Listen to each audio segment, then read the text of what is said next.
A whisper through a speaker with no source. A hallway your dog refuses to walk down. A stranger in a dream who leaves real scars behind. There's something terrifying about the things that almost make sense. Tonight, the inbox opens and the unexplained spills out. Stories from listeners around the world who've seen too much, heard the impossible, and lived to write us about it. Mediums Sarah Lemos and Scotty Davis return to unravel these chilling tales. A grave that predicts the future, a room that vanishes, and a message from beyond the veil transmitted through music. Grab your headphones, Darklings. This isn't just a conversation. It's a seance by email. I'm Dave Schrader, and this is the Paranormal 60. I'm not gonna stand here and listen to this baloney. You won't know. He doesn't stand for baloney.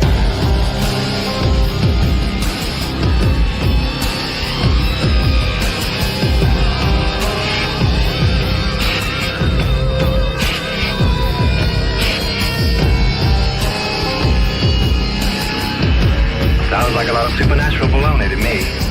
Supernatural, perhaps. Baloney, perhaps not.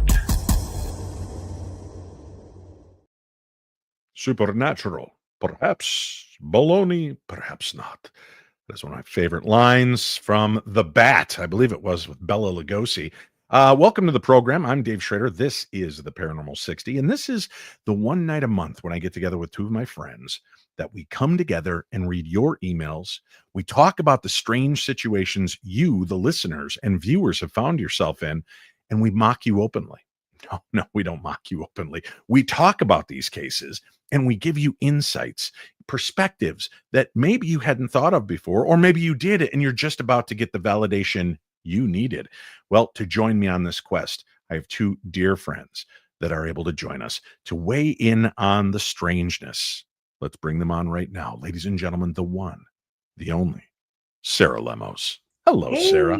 good evening. How's it going? It's going well. How are you? I'm good. I'm excited for tonight. I can't wait to hear some of these emails. Yeah, and we've got quite a few to get through tonight. So I think we've got about 10 emails. So yeah, I'm excited. We've got a lot to buzz about. We'll talk about that. But first, let's bring on our third counterpart. Ladies and gentlemen, the only time a third wheel feels so good, unless, of course, you're riding a big wheel and you're 5 years old, because that rock too. Ladies and gentlemen, Scotty Davis. Hi, I'm happy to be the third wheel, by the way. I appreciate that. I like how you leaned in. Hi. That was very Hello. suave. Yeah. Thank you. I learned from you. We had such a delightful time at the Palmer House Hotel. And We sure did. so many strange experiences. And Sarah, Scotty and I talked because we're going to be doing an event coming up, not this weekend, but next weekend at the Haunted Family Hotel in Napanoch, New York, April 25th and 26th. Tickets are on sale. We've only got a handful left. We have meet and greets, presentations, Q&As, gallery readings, paranormal investigating, and more. We're psyched about it. You can get information at darknessevents.com. And Scotty, I think we've agreed that we're going to shake things up for the investigation as well, right? We're going to do 2 nights, 2 different ways again. Yeah, we sure are. After Salk Center at the Palmer House, I think that the night of psychic investigation where everybody gets to be a part of it is really, it was a hit. And I think we got to keep doing it because who knows what we can find with all that psychic energy focused. And I know there are people going, but I'm not psychic. Neither were a lot of the people that attended the Palmer House event, or so they thought. And I love that. I love that element of the investigation where, you know, I handed out notebooks to everybody that attended. I said, this is for your first night of ghost hunting. I'm not going to tell you people on here what we did because I want to keep it kind of a fun secret, but it was great to see the look of, this is going to suck. I'm not mediumistic. I'm not sensitive. I'm not going to pick up on anything. And then how many of the skeptics ended up having some pretty profound moments? That was cool. Wasn't it, Sarah? It was so cool to watch everybody like tap in, tune in, and then just hearing how many people received the same information. It was so cool. Yeah, very cool. Well, let's get going. We got a lot of emails to buzz through here, and I want to make sure we can cover them. The first one comes to us from Amanda in Raleigh, North Carolina. Hi, Dave and team. This has been going on for the last 3 months. I'm officially freaked out. It was about 3:12 a.m. Of course it was. Almost exactly. We hear what sounds like a man sobbing from our attic.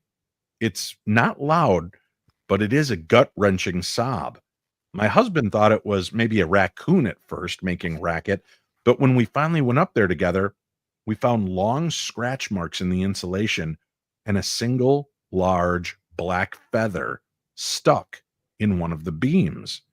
But there were no birds, no animals, and nobody was up there. Why would this be happening at the same exact time every night? Is this a trapped spirit? We're scared to go up there again. Thanks for any insight. All right, Amanda, let's have the experts weigh in on this. Now, medium Sarah Lemos, when I read an email like this, do you start to pick up the energy from that person's story? And are you able to tap in magically? Well, I don't know about magically, but I will say that when you start speaking about or the words that are shared, it starts to paint a picture for me. It takes a few minutes, but all of a sudden I can start seeing it. I can see the insulation. I can see them listening, all of that. Okay. So yeah, it does. You paint quite a picture with this. And as a psychic medium, that's how I tune into the energy. Okay, so tuning into this, hearing what sounds now, first of all, I will say this. I've learned the lesson the hard way. Animals are weird. Animals can make sounds that sound humanistic, like children crying, women screaming for help. And I don't know if you have seen these freaky alligators now. There's video of them. There's and I can't remember where it was. Winnie's watching in the chat room. Maybe she can tell me. But they said you have to be careful because if you're near this body of water and you see what looks like children's hands reaching out of the water looking for help, alligators there have learned if they roll themselves over and wave their little hands, they look like children's hands from the water. No. Right? Animals, they're tricky creatures. Very creepy. But to hear what you think is a man sobbing, you go up there and there's nothing there. There's nothing. I mean, now there's scratches, which could denote that there's a raccoon. You find a big feather, which means you could have some kind of bird up there. But if you're not finding anything else that matches up with this, what were you picking up? Are you picking up spiritual activity, or do we need to call in Terminex? I mean, when you see things, markings of animals, and there is a feather, there is an idea that there is a way in, right? So something is getting in there. That's one thing to think about. But then residual energy, the idea of someone being very, very, very, very sad and something horrible happening and them having this emotional burst of sadness, that can repeat itself and you probably could hear it.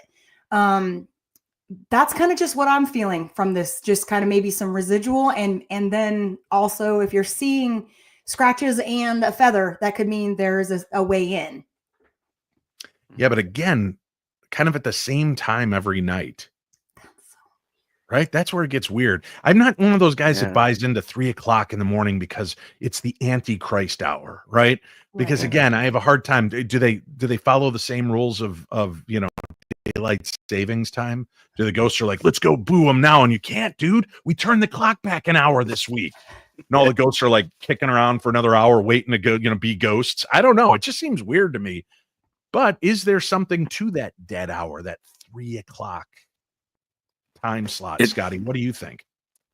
So I was thinking that maybe if there's a feather up there, maybe prior to them owning the house, somebody did a saging ritual and left the feather upstairs and shooed the spirit from the house up. And now perhaps they didn't do it correctly and there's somebody stuck up there, right?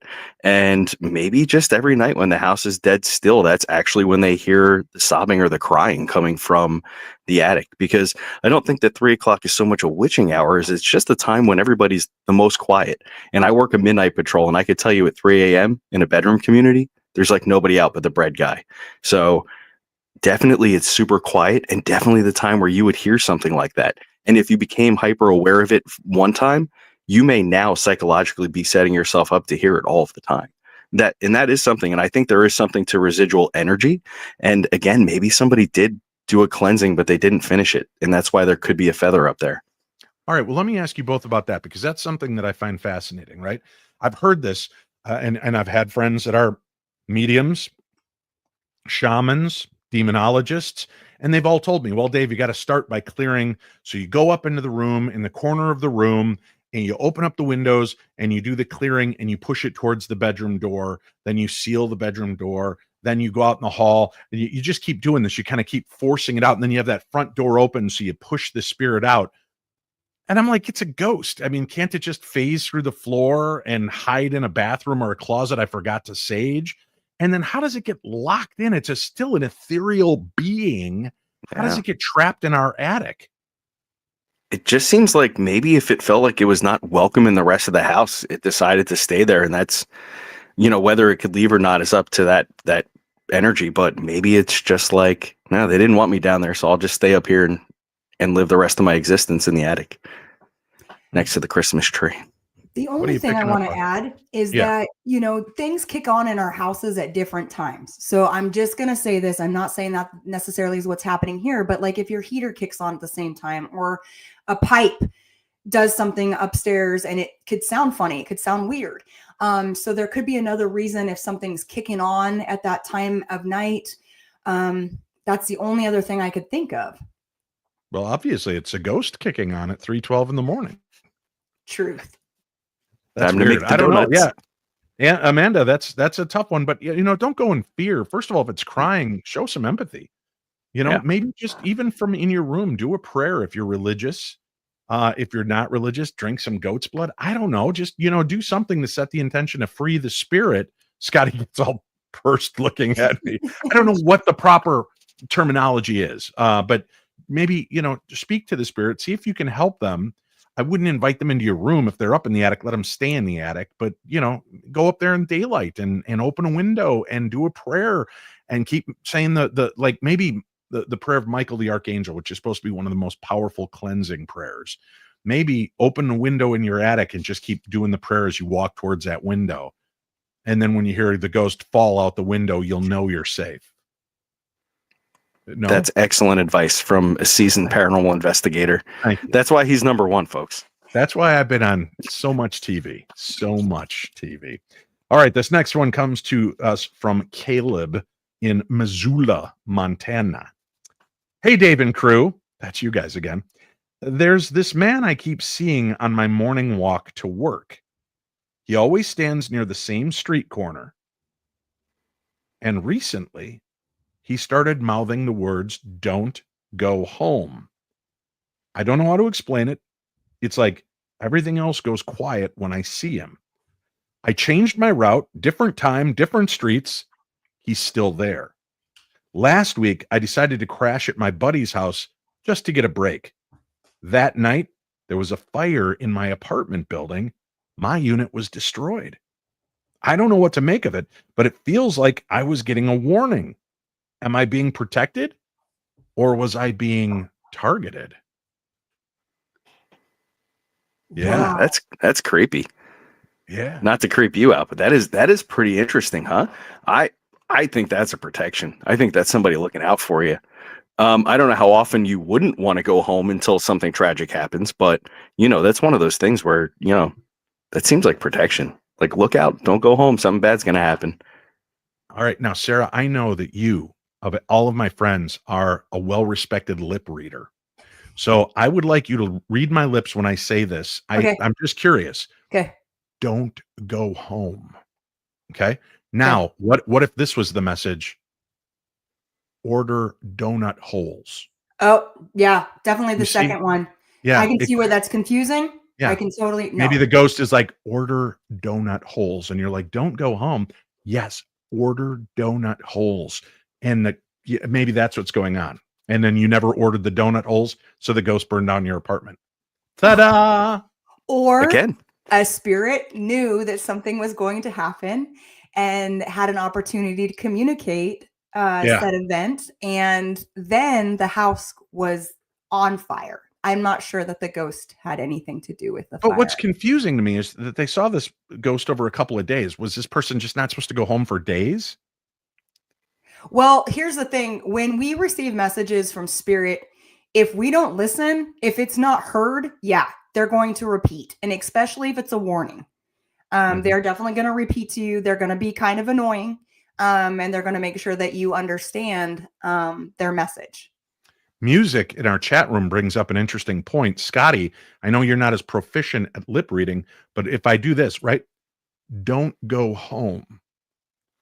Ghosts and donuts. Maybe the ghost was saying, listen to Scotty the medium and Ghost and Donuts.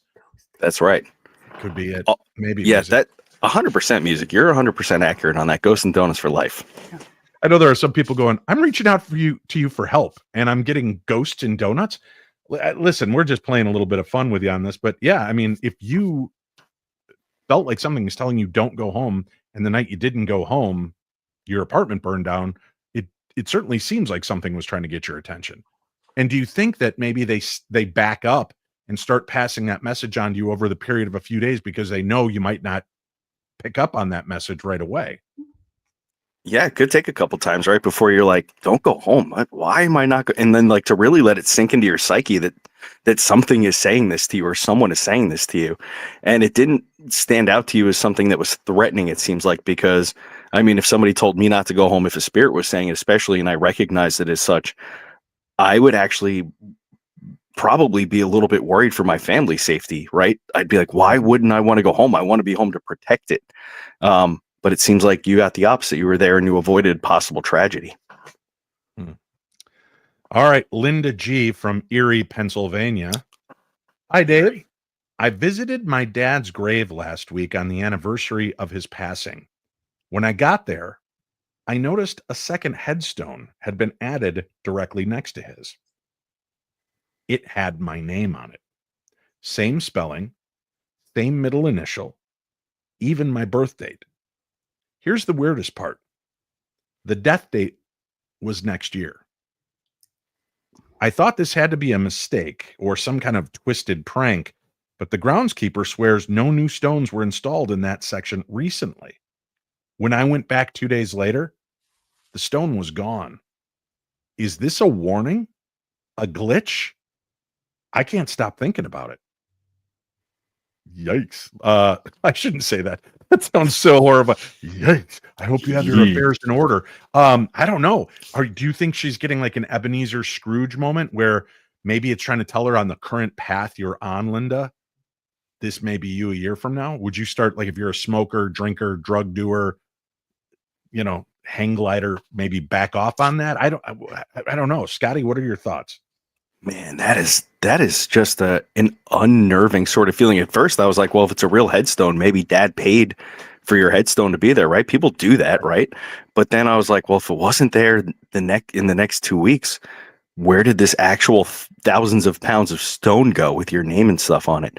I would definitely say that perhaps you saw a little bit into the future. And if you're doing something in your lifestyle that is dangerous, I would stop that immediately. And that's not to make light of it.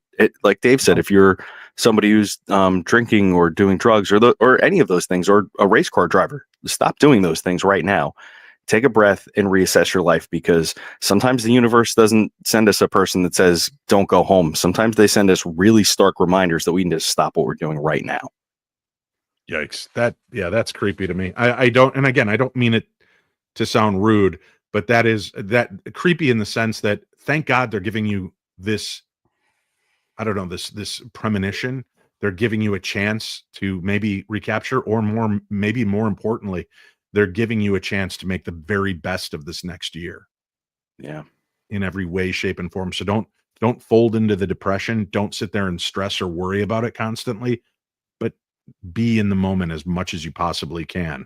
Sarah, what other bits of advice or thoughts would you like to add? To me, it's a gift, so,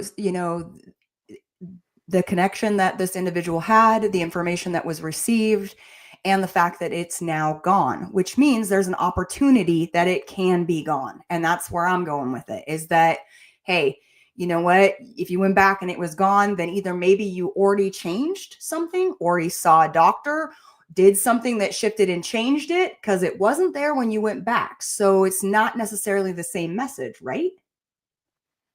Right. Yeah. Or was it, Yvonne King says, what if it's a time slip? What if the stone had been there at one time? Yeah, maybe you're seeing, but again, that it's 1 year from now. Yeah. Take That's a note of direct that. message. Yeah.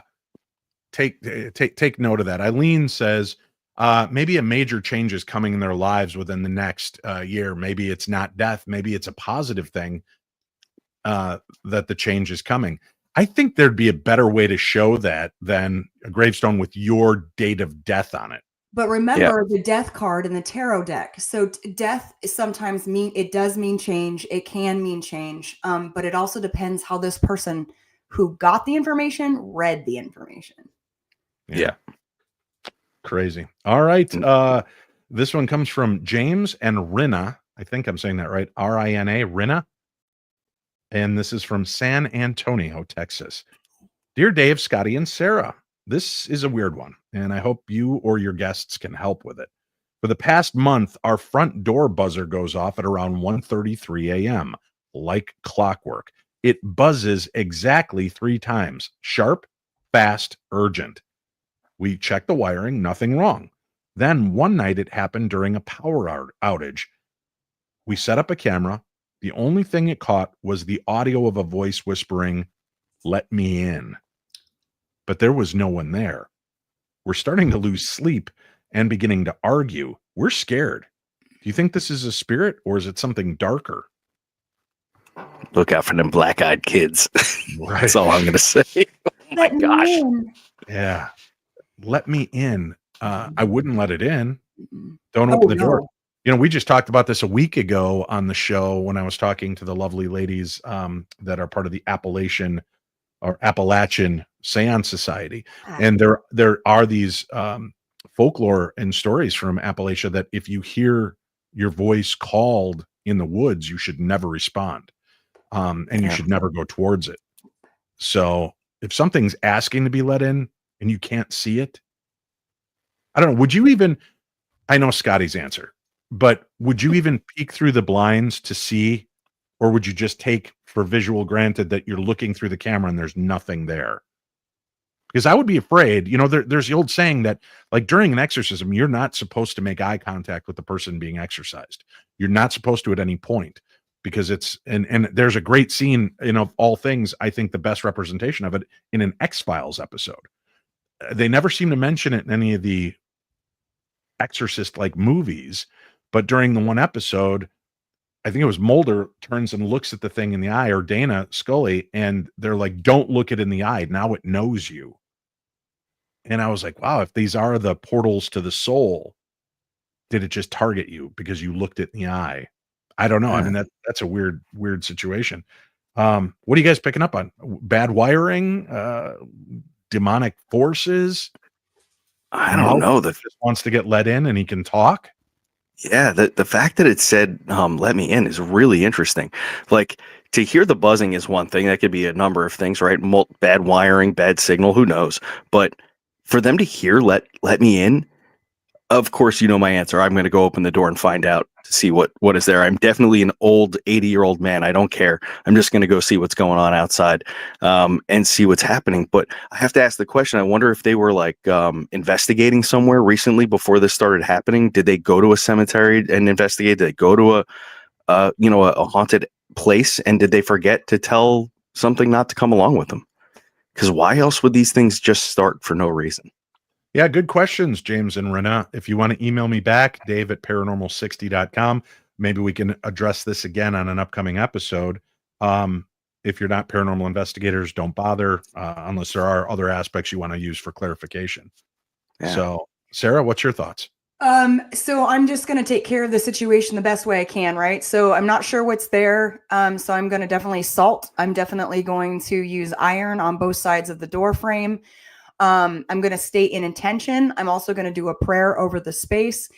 And then what concerns me is she's talking about arguing with her husband now. Mm-hmm. And so the idea is that energy is starting to come in if it's not already in. So also take care of the home by saging and prayer and things like that also, so that the conversation ends. I think, when a conversation is started, we have to be careful that we make sure, especially with these type of energies and entities, that the conversation is ended, that there is no more conversation, that their energy is not allowed. And it's definitely not allowed between you and your partner. All right. Tabitha Meadows says we had 3 knocks. We did not open the door, but I did peek through the blinds and there was nothing visible there. Well, I would never be afraid if it knocks 3 times because that's obviously just a sign that they love you. Knock 3 times on the ceiling if you want me, right? I Yep. don't know. Yeah. That's where I was at. I've never been a believer in the 3 knocks or 3 a.m. being the, and I'm sorry, I know John Zaffis and some other people do believe in that, and that's cool. Have your beliefs. I have mine. I'm not saying that they're wrong. I just think that that's too simplistic in some senses. Like a demon's going to pick 3 in the morning because it's the polar opposite of 3 in the afternoon when Christ was, crucified on the cross and died. That just seems weird to me, and it's mocking the Holy Trinity. And I say this with all respect. Do me a favor, everybody, right now, close your eyes. Close your eyes. Now, picture yourself walking up to your friend's front door, and there's a doorbell, and it says, "Doorbell out, please knock." Now, reach your hand forward and knock for me. Almost all of us hit it in a series of 3. Almost all of us. Yep. Right? It's just, or you do the old, right? The old shave and a haircut. So when I hear knocking in 3, that's something that we do on this side. Does that make me a minion of Satan's because I knock 3 times? No. Okay, good. Whew. I'm glad that my mediumistic friend said no, that I'm not a minion of Satan. Maybe. Yeah, we're losing, again, prayer. If you're really that concerned about it, reach out to somebody and you check your local metaphysical shops. There's usually people there that are adept at helping clear homes, but also be careful. If people are telling you, "Oh, I can do it, but it's going to cost you $5,000 or $1,500. Yeah. No. Unless your walls are legitimately bleeding and everybody that comes in gets thrown around like a rag doll, I'm going to ask for $1,000, $1,500 then. But if it's just, let me in, to me, that seems a little basic, but don't let it tear apart your relationship either. Yeah. All right. Devin R. from Des Moines, Iowa. I think that's how you say it, right? Des Moines? Yeah, I think so. Hey, Dave, I had a dream a couple weeks ago. Oh, and this is weird, and I'll tell you guys my story. Hey, Dave, I had a dream a couple weeks ago where I was tied to a chair. Someone was robbing me, taking a ring off my finger. I could feel the rope. I could smell smoke. It was so vivid, I woke up in a panic. I had burn-like marks on my wrists, and my grandfather's old ring, the one I'd never taken off, was gone. A week later, I saw what looked like my exact ring listed on a marketplace site 2 states over. The listing is now gone. I don't sleep right anymore. Is it possible to be attacked in your dreams? Or worse, through them? Oh, man. That's like some Freddy Krueger stuff. Yeah. That's really interesting. I wonder, I hope, I don't know if you documented this stuff, but I definitely would have taken some photographs for sure. And wow, what are the chances that the same ring would end up 2 states away after you have such a crazy dream? And I'm going to say something so silly. But like, was there any chance that you were out at a bar prior to that and something happened to you? Because that seems a lot more like, and no, I'm not saying anything to mock or make fun, but like as if you were roofied and you had bits and pieces of consciousness come in and out. And then maybe you just don't remember those things vividly. I don't know. I can't think of another plausible reason for that. How about you, Sarah? That's exactly what I was thinking. I was like, to have the sense of the ring coming off the hand, to have actual marks on your wrists. We might get scratches, we may get some bruising, but if your wrists were complete, to me, that my concern is something else happened. Something not paranormal. All right. Now I will be the pragmatic mind of science and chime in on this, because we do know that you can physically have reactions to thoughts and dreams. Okay. Weird, for instance, Ted Bundy, while in court at one point when they found the body of one of the little girls that he had been horrible with, they said his face, he turned and it almost morphed and it looked like somebody had just scratched him across the face. And I often wondered, did he get attacked by the girl? Was he reliving that moment and a manifestation of it happened like a hive that then, went back down? There are people that have had dreams and wake up with those memories and sensations. I mean, think about this. Have you ever gone to bed, have a dream that somebody has passed on? You're sobbing uncontrollably in your dream. You wake up, you realize it was just a dream, but the depression doesn't just go away. You feel it in every ounce of your soul, sometimes the entire day. So I think that, manifestations of our fears, of our dreams can show themselves, that there is some element to that may be a physical reaction by us. And we would take it as paranormal. But if in the dream, this is what was happening to you, it doesn't explain what really happened to your ring. And right, if you can eliminate the roofie possibility or drugged possibility, I don't know. Now we do know of things apporting, which means that they could be there 1 second, gone the next, and appear somewhere else altogether. So that is a possibility. It's just weird. Like a ghost would,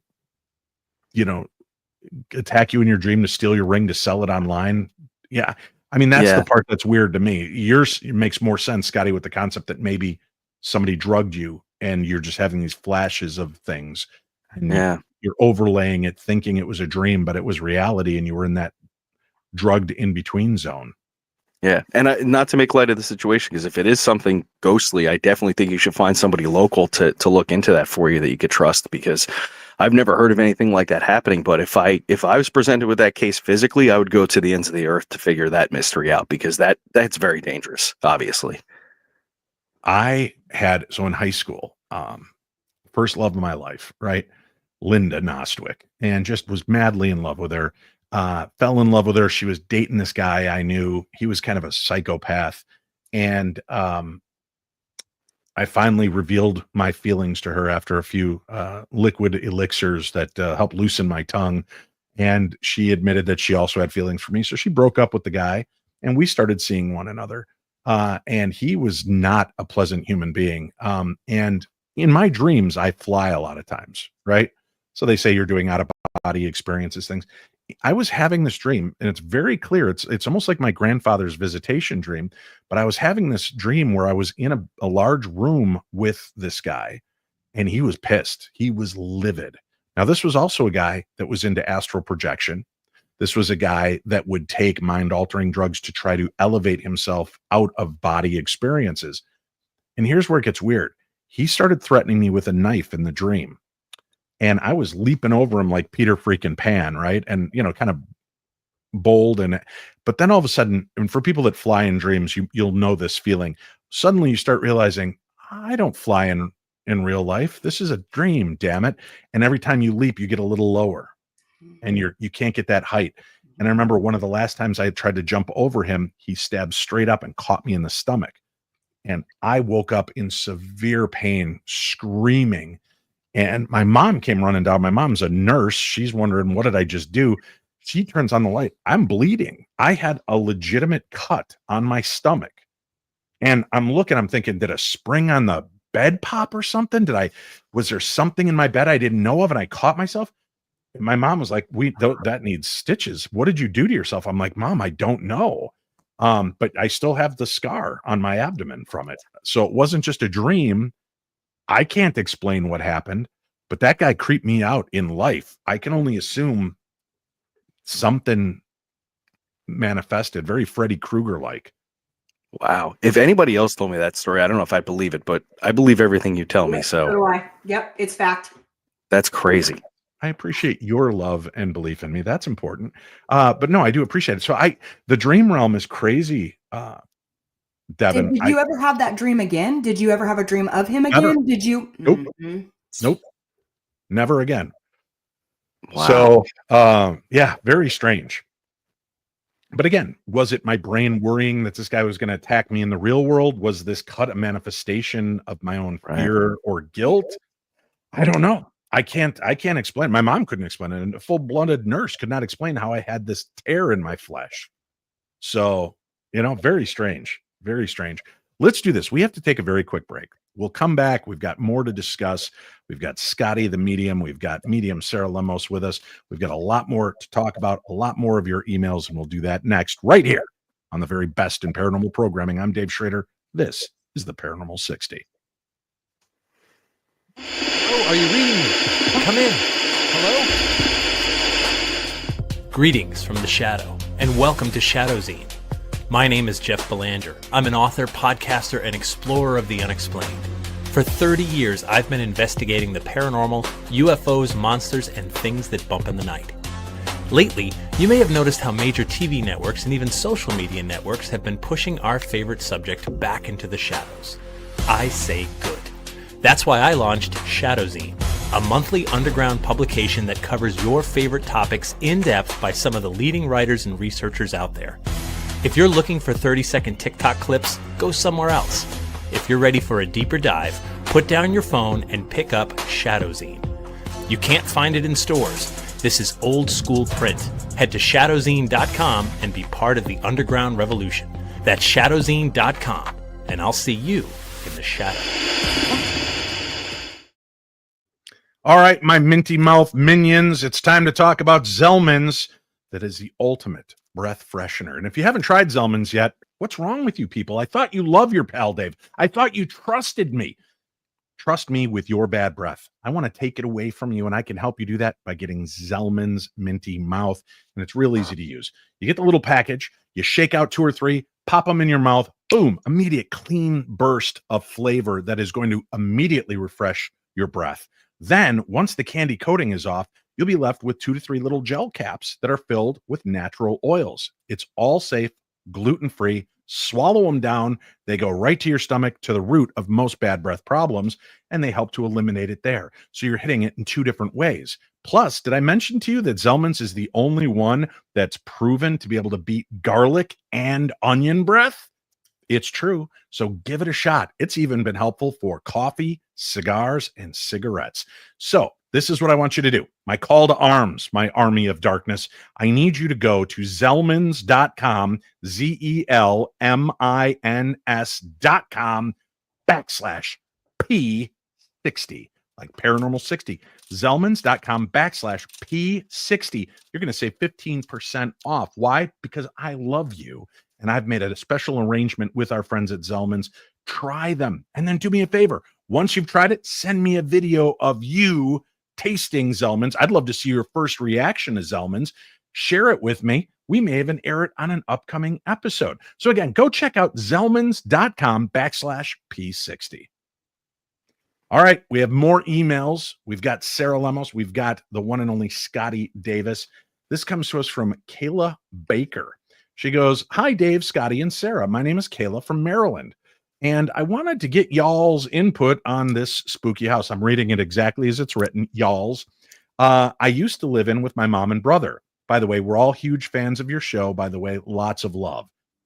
We lived in an old town home located in historic Emmitsburg, Maryland, a few minutes down the road from Gettysburg, Pennsylvania, and we lived there for about 5 years.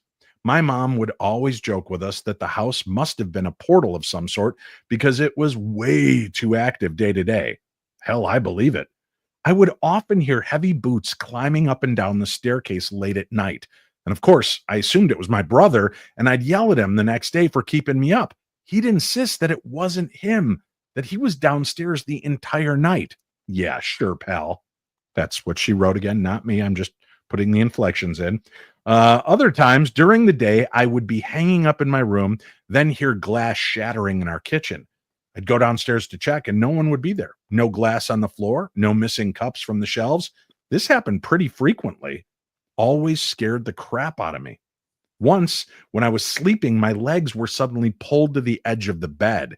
I had felt the hands quickly grab my ankles and yank me. I freaked out so badly, I called my poor mom in the other room at 2 or 3 in the morning. At this point, I was in my second year of college. All we could do was say a prayer and cleanse the house the next day. But what was the real icing on the cake, you may ask?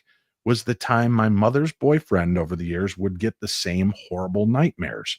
The first boyfriend dreamt of a shadow figure banging at the front door trying to get in, screaming at him to let him inside. He didn't believe in the paranormal, so he wasn't too shaken by it. We thought it was very odd, but their relationship ended and we moved on. Then the second boyfriend came around. This guy told my mom about a dream he had, the exact same one, except the shadow figure was shaped like a giant goat man, still banging at the door and demanding to be let in. He was very clearly visibly shaken by this. They broke up eventually, and we would talk about what a weird coincidence that was. Then boyfriend number 3 rolls around. Lo and behold, he has the dream, with this one having a different ending. He said that he dreamt of a menacing goat figure, but it had transformed into a regular Hispanic-looking man. Dream man was a lot shorter than her boyfriend. The man in the dream was acting very possessive of my mother, telling him that she's mine. Go! See, because he's a goat man. Go! I added that part. Her boyfriend wasn't very amused. He said something along the lines of, "This house isn't yours. She isn't yours. You need to leave, man." Then the guy had a fit, looked all defeated, then vanished. When her boyfriend told us about it, we were shocked, but more amused that the scary ghost was probably just a spirit obsessed with our mom. Coincidentally, all the weird activity in the house stopped right after that.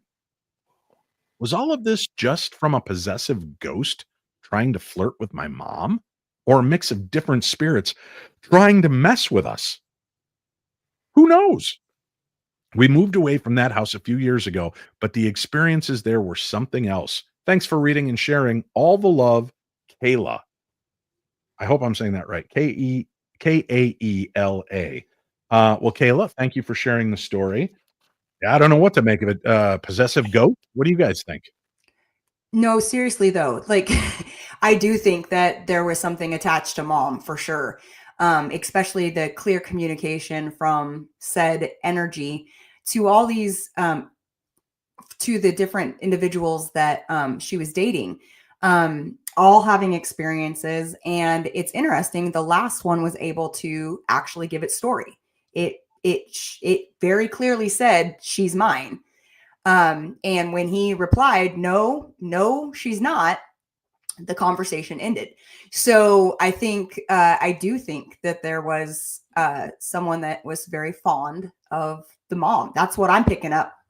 I have no idea about the goat part. Scotty, do you know anything about like goat or why that would come through like that? I have such an interesting idea about this. So, I've dealt with haunted homes where people have described basically like the most scary thing that they could, like a Hollywood writer made up a ghost for them, right? And it was like their own personal scary ghost, right? So the first boyfriend just sees a shadow man, and that's not very scary, right? So he doesn't leave. Then the second guy sees a goat man. Now that's scary. That's like satanic imagery. That's like, wow, goat man. This is terrifying. That's so scary. But he got the wrong number because that guy didn't believe in the paranormal, so it really didn't faze him either. The third guy, it started off as a weird goat, and then it seems like the third guy just took control of the situation in his dream and was like, "Dude, you need to back up. You're not scaring me."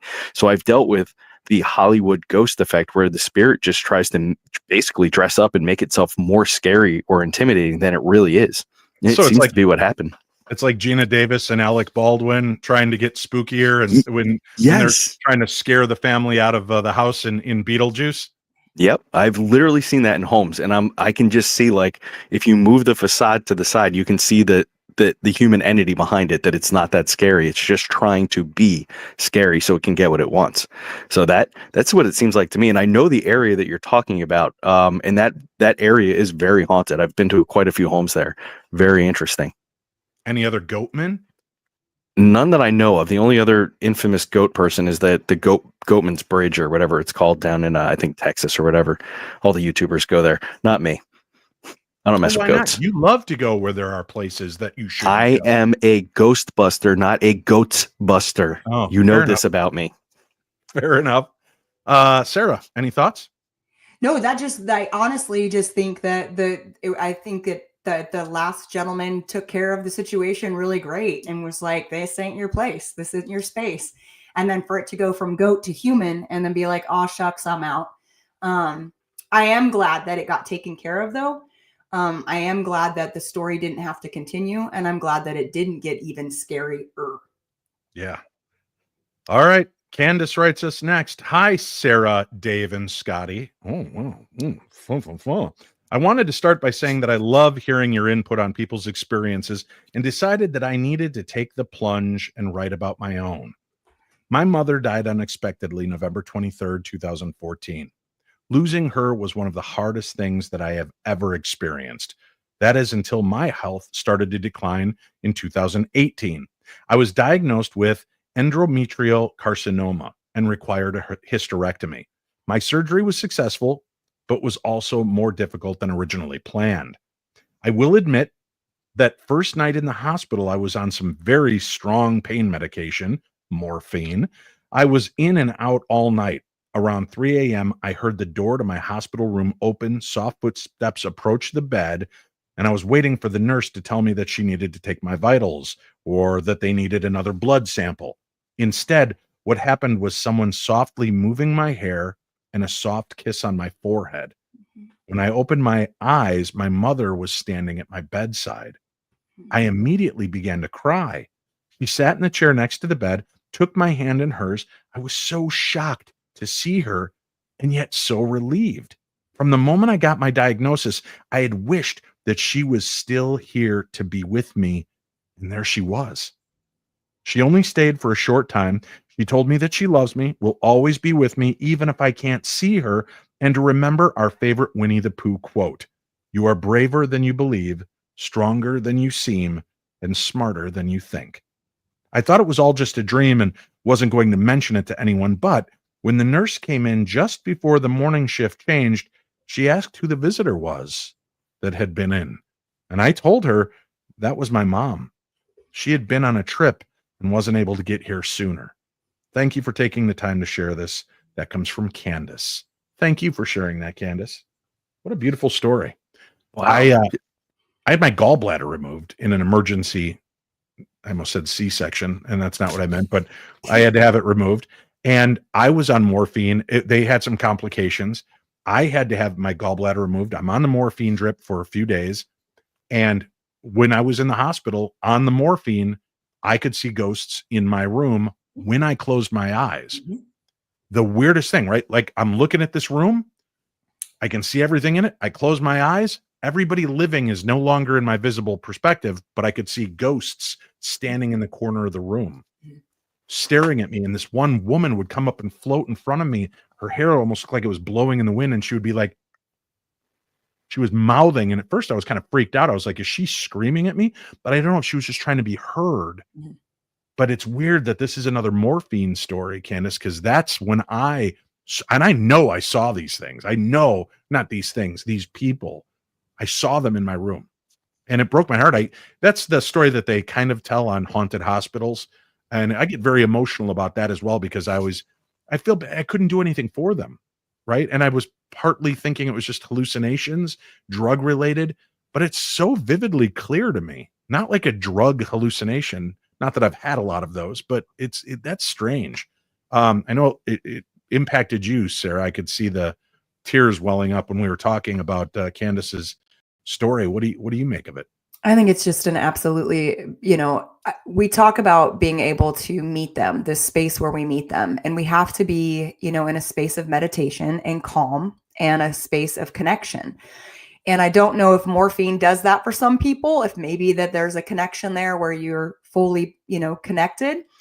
But I do believe her mother 110% came to her side to be with her without a doubt. And I'm putting it out there.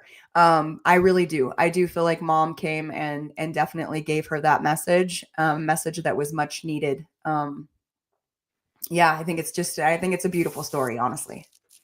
Mom was alive, right? She just couldn't be there. No, the mom was. No. She said the mom had passed away in 2014. Okay, I wanted to make sure I got my facts right. 2018. Yeah. Wow. So it seems like mom she just made that trip to be. And I'm going to tell you what, I don't normally get psychic senses while we're doing this, but I keep smelling citrus as you're telling that story. It was like this really strong, overpowering smell of like fresh grapefruit or like a fresh cut lemon or something. And it came as you were telling the story. Are you So sure if it's not my Zellman's minty fresh breath? no, and we have to talk about that later, because when you told me about it last week, I thought you said Hellman's. I've been eating a lot of mayonnaise and my Yep. wife is very upset. But Yep. to go back to this story, yeah, I started to smell the citrus. So I wonder if she could just let you know if there's some sort of connection there. It was really interesting.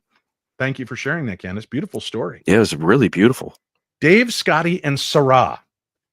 I'm writing to you because I've experienced a series of unsettling events involving my children, and I believe they may be connected to my father's death and a peculiar object he possessed. And I hope you can offer some perspective. 2 months before my wedding, my father passed away. My son was born a year and 8 days later. My brother Mike bears a striking resemblance to my father. When I was a child, my father brought home several items from an abandoned house, including a cane fashioned from a branch. After my father's death, I somehow came into the possession of this cane, and it sat in the corner of my dining room. When my son was about 3, he began pointing and shouting, the man, don't you see him?" On one occasion, I saw a shadowy human-like figure glide into his room. I heard a low male voice on the baby monitor, followed by my son's screams. I ran into the room to find him running in circles, looking terrified. Suspecting the cane might be the source of his fear, I moved it to the garage. However, his fear persisted. Then one day, he seemed remarkably happy. When I asked him about his fear, he said it was gone because Uncle Mike comes and talks to me at night. This was astonishing, especially since he was referring to my brother, who bears a very strong resemblance to my deceased father. Sometime later, my son, while looking at a big frame with family photos, pointed to a picture of my father and exclaimed, "There he is, that's Uncle Mike."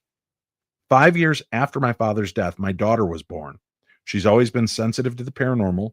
She spoke of a little girl in her room, a girl I suspect that my nephew, who was filming a movie in my house, may have captured on camera while my daughter was away at college. Interestingly enough, he used the cane from the abandoned house in his movie, The Unwelcoming House. My daughter also spoke of the man, but she called him the businessman.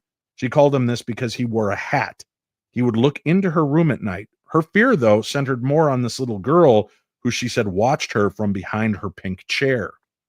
Before my daughter was born, my son had an imaginary friend named Laura. My daughter, however, didn't like this little girl she saw. By the time my son had forgotten about his imaginary friend, Laura, eventually, my daughter seemed happier alone in her room, often talking and laughing on her toy phone. And then she began to tell me she was talking to Uncle Mike. Both my children are now grown, and the apparitions have ceased, or we just don't see them anymore. While I can't explain the events, I have a strong feeling that my father, in some way, provided comfort and protection to my children during a frightening time in their lives. I'd appreciate your thoughts on this. And on a funny note, when my daughter was about 6, she dressed up in a Nanny McPhee costume and needed a cane. Yes, we found the cane in the garage, and she took it to school. It was perfect. No one was afraid of it anymore. Thanks so much, Angela from Michigan, one of Scotty's super fans. Ooh, thank you. Super fan.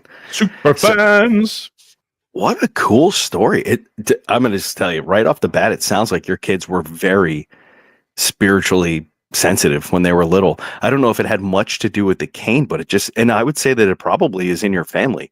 So if they feel like Dad and Uncle Mike were coming, and then you have them as little kids, all just having all these like special little friends and perceiving things that they didn't like too. That sounds like me when I was little.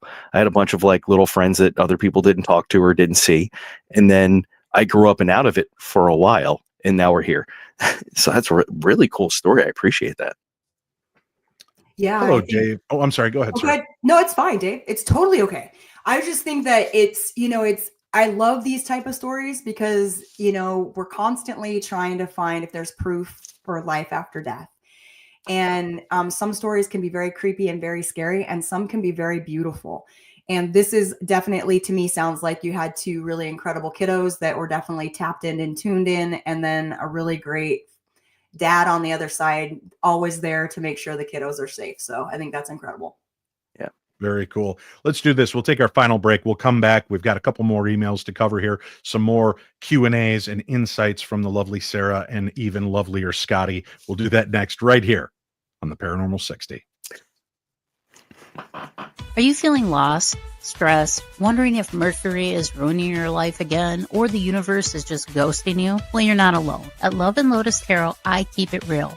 No crystal balls, no woohoo, just honest, grounded guidance to help you navigate life's chaos. Whether you need clarity on love, career, or just anything that feels like a mess, I've got you. Here's something really cool. In between tarot sessions with me, I just put out this new journal book, your very own purge journal. Don't hang on to all that angst and all that stress and all that anger. Get rid of it. Whether it's valid or not, you still have that emotion just eating away at you. So purge them onto paper, scream it, shout it, get it out. They're available right now on Amazon.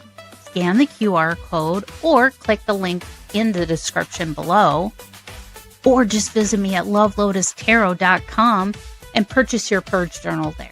Visit lovelotustarot.com to book a reading, check out some of the new merch, and find the insight you've been searching for. Because let's be honest, therapy is expensive and my cards are way cooler anyways. So head on over to lovelotustarot.com now and let's figure out this thing called life together.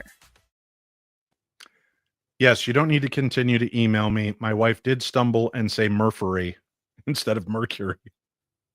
So I asked her, was that because Murphy was in Gatorade at the time? And that's why she stumbled. So she's going to be re-recording that.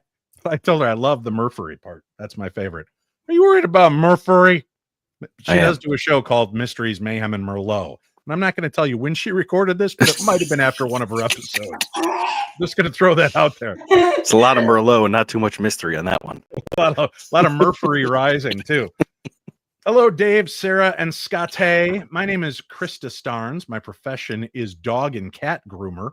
I've had some premonitions, or is it the animals communicating with me? In my profession, accidents happen. When an animal is wiggly, sometimes they get cut. For many years, I would get flashes of red followed by a gut feeling that would tell me the severity of the cut. It has since died down due to anxiety and depression medication. But I have always wondered, was it the animals telling me that it was going to happen, or do I have some sort of ability for premonitions? The accuracy of the ability got so precise that my manager actually told me to stop telling her when I got those flashes because it freaked her out. I have talked to Sarah about this many years ago, but I asked the wrong question. How do I make it stronger and get it back? With her being a pet psychic, am I one too? Thanks so much for your time. You are truly amazing individuals, and I can't wait to meet Scotty in Savannah with my very sexy Dalen Spratt. And that comes from Christina Starnes. Let me say one real quick thing, and then you guys chime in. I just watched this video today. They were talking about animals, and this doctor, the scientist, was talking about, no, animals don't have the sixth sense. They don't do these things. Then he said that was his belief for a long time. And there have been these studies done where they have put cameras up in the house and cameras at the job of the homeowner. And there are times when the dog is out laying in the sun, and when the person gets up and leaves to head home, the dog gets up and goes and stands by the front door. And if for some reason, like the guy gets a flat tire and has to pull over or makes a stop, the dog gets up and goes back and lays back on the couch until the guy gets back in the car, or the homeowner, the pet owner, gets back in their vehicle and starts heading home. And they said they saw this time and time again with dogs and cats, that they do seem to psychically know when you're coming, and they do come to look for you. So, yeah, so there is this deal. So to me, the fact that they're linked in with you and giving you a premonition, if they can pick up on when you're leaving and when you're going to be home, why wouldn't they be able to be sensitive enough to know that there's an injury coming and warn you? Yeah, that's really cool. And not to take from Sarah, but real quick, I found that a lot of human hairdressers are very in tune with other people. They're very psychic, right? So why is you as a pet groomer essentially doing the same thing for our beloved pets? Why wouldn't you be in tune with them just as much as a human hairdresser? It just makes sense to me. Sarah? I think you'd have to even be more so, because you have a much rarer chance of the woman that you're doing the hair turning around and biting you or scratching your eyes out. Obviously, you haven't let me do your hair. Obviously, I have. And here we are. What are your thoughts there, medium Sarah Lemos? I think that she definitely probably has the ability of foreseeing. Wait a minute. No waffling. I think she maybe definitely has. Okay. Did I say that? Yeah. Oh, gravy. I would suggest that she can foresee things. And I also think you have your hands on that animal, right? So when you're touching the animal and you're connected to the animal, I believe that we're going to feel things, we're going to sense things, especially if we are psychically sensitive.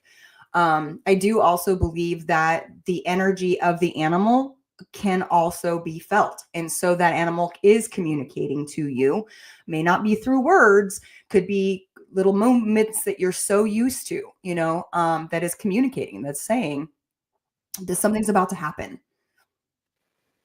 Very cool. Kim Warren says, Scotty, I'm a hairstylist. And yes, I can read anybody who sits in my chair. I think it would make a great show.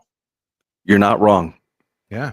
You know who else has a lot of strange paranormal activity? Chiropractors.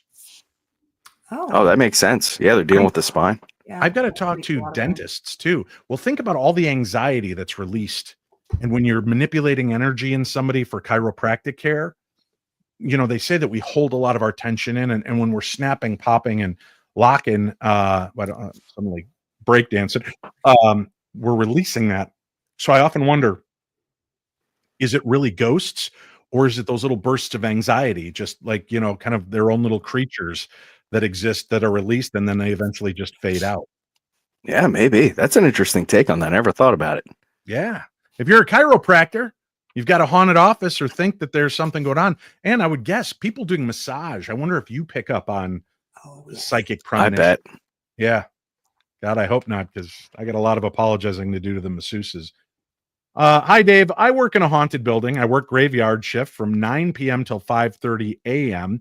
One early morning in February of 2025, I came out of the restroom, was walking back to the room where my cubicle is because I have been known to trip over nothing. I tend to watch my feet when I walk. I looked up and there was a man standing there, which startled me. From the look on his face, he was startled by me. He opened his mouth to say something and disappeared. I continued on thinking, that was strange. He wasn't oddly dressed, nor was his energy off. So I didn't get a ghost vibe from him. It all seemed normal until he disappeared. The cleaners had already left the building and he was just wearing their uniform shirt. He just looked like a regular cubicle dwelling office worker. As I was using my key card on the door to the room where I work, I thought, damn, I just had a time slip. I'm sure others might have a different interpretation, but time slip works for me. Keep up the good work, Kathleen Bradford. Thank you, Kathleen. Yeah, another cool time slip phenomena. And I wonder if, like, during the day shift, somebody gets up and he's like, what the hell are you doing here at this time of day? And that's what he started to ask before he blinked out of existence. Or maybe that's when Thanos did the snap and everybody, half the population vanished. Oh, they saved me. Thank you, Thanos. Yeah, thank you, Thanos. All right. A couple more quick emails here. The Disappearing Room from Michelle T. of Portland, Maine. Hi, Dave. We're staying at a charming old inn while visiting family. On the third night, I wandered a bit while my husband was sleeping and came across a narrow hallway I hadn't seen before. At the end was a white door with an old iron handle. Inside was a nursery, like a full one, crib, lace curtains, rocking horse. Everything was from a different era. It felt peaceful, but weirdly out of place. I went to get the innkeeper to ask about it. When he came back, the hallway was gone, just a solid brick wall. I swear to God, I was in that room. What happened?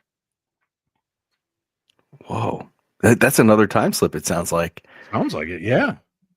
I don't know what's going on with me today. I'm having a lot of psychic smells tonight. I wanted to ask what that room smelled like. I don't know why, but when you're telling that story, the first thing that hit me was it smelled different too. So if that's the thing, if you can remember that, let us know. I don't know why that hit me so strong tonight.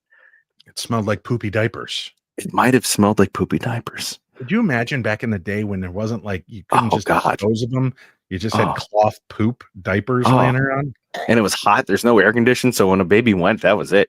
It was over. You know, I'm reminded often, there are times like when I've grown up, I was like, man, I wish I lived in the 20s, or I love old Western movies. And I'm like, man, I wish I lived in the Wild West, or man, I wish I lived in the 1950s. And then I watch like 1883 and 1923, and I think, oh God, I'm glad I have air conditioning and doors that shut, and I don't have to worry about rattlesnakes in my boot. And so I think my perspective has changed a lot on life.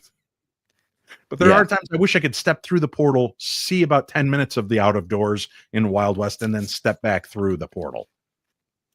Yeah, Well, I'm with you, Scotty- man. Scotty, when you read buildings, though, can I ask, because it's a little confusing for me on this one, because sometimes I will see where old rooms were and what they Mhm. were used for, even though they aren't currently there. And then when I get that information, I'm like, oh man, I messed up. But then when I ask the person who owns the home, they'll say, no, there used to be a room there, but we boarded it up. The floors were too bad. So could this, I'm just asking, could this be something like that? Like, could she be just seeing the different phases of the property itself?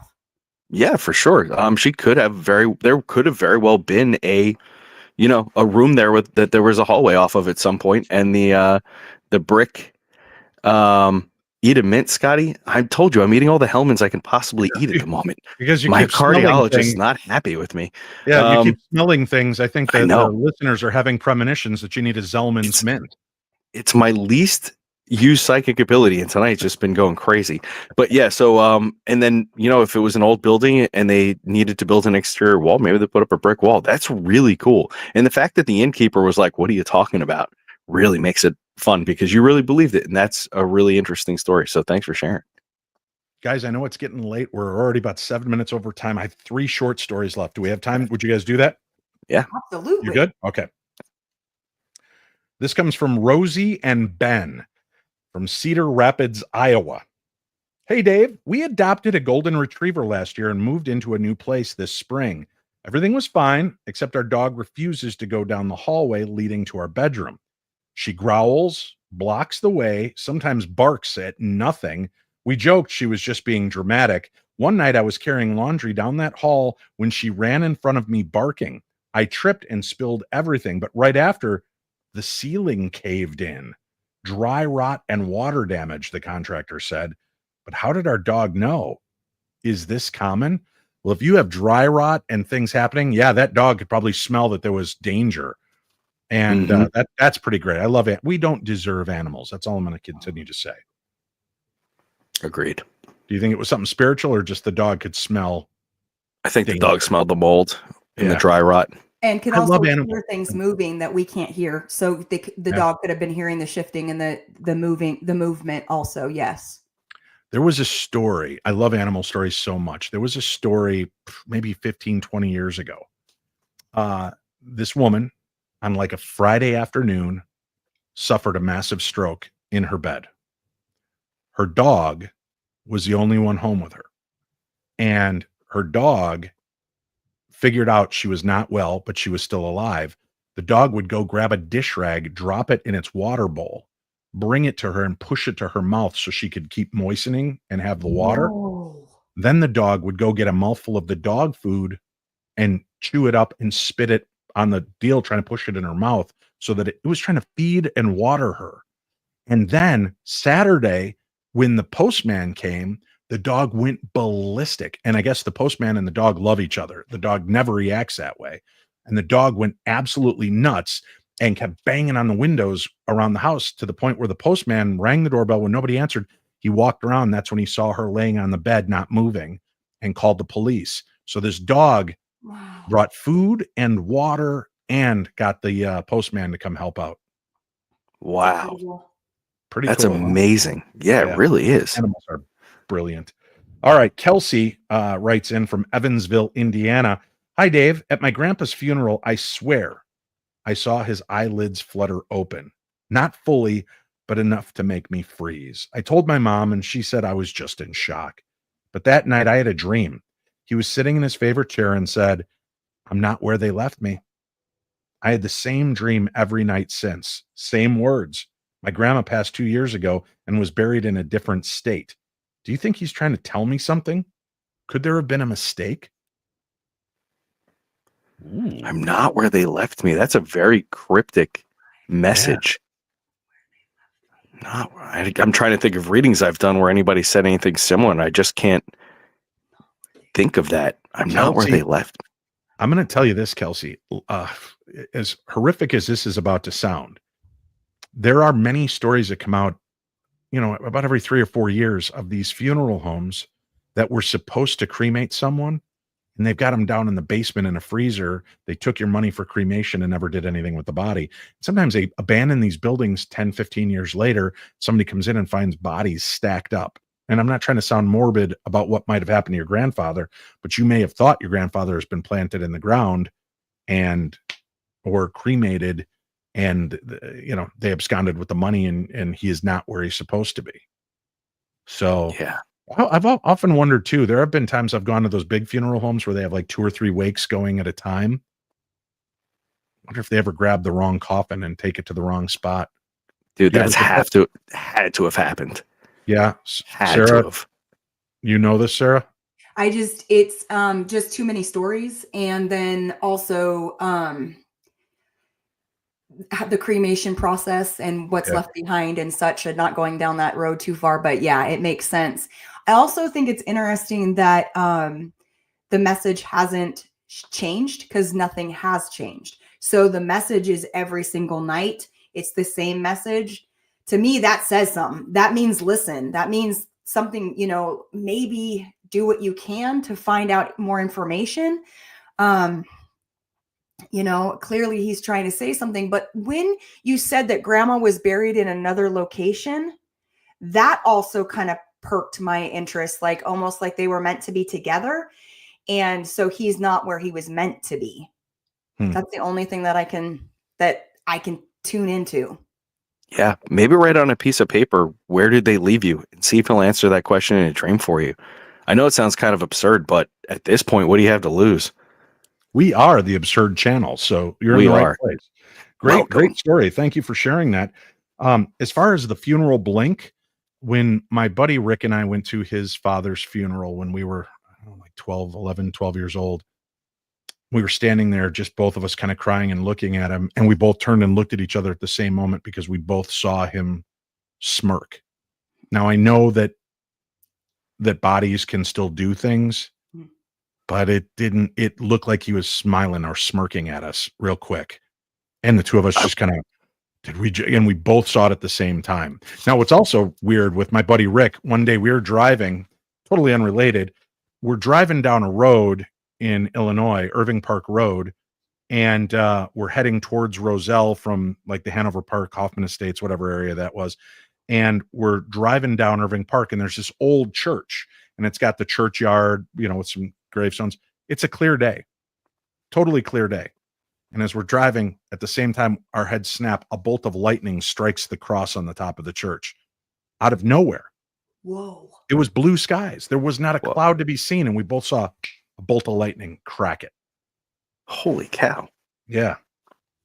So very, very weird. All right, guys. We have Dave, Scotty, and Sarah. I collect vinyl. I already like this one. And I picked up an old blues record at a yard sale. No label, just black wax with the initials carved into the center. The first time I played it, it started with static. But then we both heard a voice say, Travis, Emily. My girlfriend nearly dropped her wine glass. Since then, every time we play music, even from Alexa or a Bluetooth speaker, we hear that same voice cutting in. It's always our names. Sometimes it laughs. We got rid of the record, but the voice is still here. Are we haunted? Cursed? Can you help? Scotty, are you getting the vapors? What's going on there? God, man. Holy cow. Well, Dave, like you said, you and I talked about this all the time. We love secondhand stores and thrift stores and garage sales. They're the best. And I can't think of how many records I've bought from like these kinds of places. And, I was thinking about it. Sometimes you get like those cool records that you just don't know what they are. Somebody pressed it themselves and it's like a cool garage band from back in the day. But I was like, oh, maybe they got like a cool, like one-off pressing of something that rare. Yeah, rare. It seems like somebody pressed something really interesting into it and now you're haunted. And I'm not saying that to be scary or spooky, but it just is, because it was giving me the vapors, as Dave said. However, Scotty, what do we use? Yeah. We use spirit boxes, which make that Yeah. Yes. So maybe it's not that the record was haunted, but the template of noise, the harmonics, was enough to allow whatever spirit these two might know to speak. And now that it knows it can affect electronics when they turn on stereos and speakers. So I would think about, who did you share a love of music with? Your father, your grandfather, a brother, an uncle, an old hippie that lived under the bridge? I'm not here to judge. You know, maybe somebody's coming through and they're saying your name just because, listen, I'm here. I'm still sharing this moment with you. Yeah, that is, and we know that music is such a powerful motivator for us as human beings. So that is just, it's a really cool story. I hope that you kept the record, because, you know, one day I'd like to get my hands on that and play it myself and see what we hear. Scotty. Have you tried playing it backwards? Yeah. Oh, yeah. It just says my name backwards. Evad. Yeah. Sarah, any thoughts on this? Well, I think music opens us up. So I think this one's as a dangerous one for me, because you have something that if that object was, let's say there was energy connected to that record, music opens us up. It allows us to let walls down. It lets us cry. It lets us have an emotional experience. And you're wide open, and this thing, hopefully something very positive, is trying to communicate with you. That's the only part that's a little unnerving for me. I think it's beautiful. Music is witchcraft. Music is magic. Music is incantations. It's love songs. Think about this. When you're trying to tell me it's not, I've said this before. How many of us have made a mixtape for that somebody special in our life? Right? All those love songs we put on there, we're trying to sell, man. We're selling. Whether it's, you know, you're every woman in the world to me, or I want to beep, you like an animal, you know, whatever, you're sending a message. You're putting out that incantation. And I firmly believe music roots us in time. Oh, yeah. Because there are moments where I can listen to a song and I can legitimately smell like the pool water from when I was a kid at the pool, listening to that song, checking out that cute girl that I had a crush on when I was 14 years old at the pool. And I can feel the heat of the sun. It's really weird how there are some of those elements, some of those songs, when it can transport us like that. So personally, I wouldn't take it as a bad thing, especially if it's laughing, unless it's like Sarah, Scotty. Then I'd be like, Schmitz, right? But if it's just, I don't know, maybe it knows it's freaking you out and it's laughing because it thinks your reaction is funny. Yeah. Sure. Yeah. Listen to this guy. Yeah. Sure. Hey, if you want more wisdom like that, come see Scotty and I at the Shanley Hotel special event, Napanock, New York, April 25th and 26th. Only a handful of tickets still remain. Meet and greet, presentations, gallery readings. And if you want to see one of the coolest active locations, you got to come out and see the Shanley Hotel. We always have a great time there, and I can't wait to get back. The Shanley Hotel, April 25th and 26th with my good friend Scotty Davis. You can follow Scotty. Tell him where they can keep up with you, Scott. Walgreens. I'm usually there between 10 and 5. I'm just kidding. You can catch up with me on social media at Scotty the Medium. Go over to my YouTube channel. I just uploaded a video of Dave, Sarah, and myself at the Palmer House. It is a long one. It's an hour and 40 minutes. Go over to my YouTube channel, check it out. And then from there, TikTok, Facebook, Instagram, all the places you guys hang out. Very cool. And we do have a link for Scotty's website on today's program guide. So you can click there and you'll find all of his social media and ways to follow him. Sarah, boy, I have so many people that wish they had your ability or wish that they could tap in and learn how to be a medium, a psychic, how to communicate with their spirit guides and angels. Is there anybody you could recommend that could help them with that? I would love to help out. If you guys are ready to expand your gifts and abilities, I have classes that are available. And we're starting the 6-month program back up in July. So that's super exciting. All of that information can be found at mediumsarahlemos.com. Fantastic. I love these two with all of my heart and all that they bring to the show. So thank you both for being here this evening. And sometimes the scariest encounters aren't what you see with your eyes. They're what you feel in your bones, what you dream in the dark, and what follows you home. As always, a special thanks to Sarah Lemos and Scotty Davis for helping us make sense of the senseless, and to all of you brave darklings out there for sharing your truth. Until next time, remember, what's terrifying to one may just be a loving message to another. We cover that next, right here on the very best in paranormal talk radio. I'm Dave Schrader, and this is my Paranormal 60.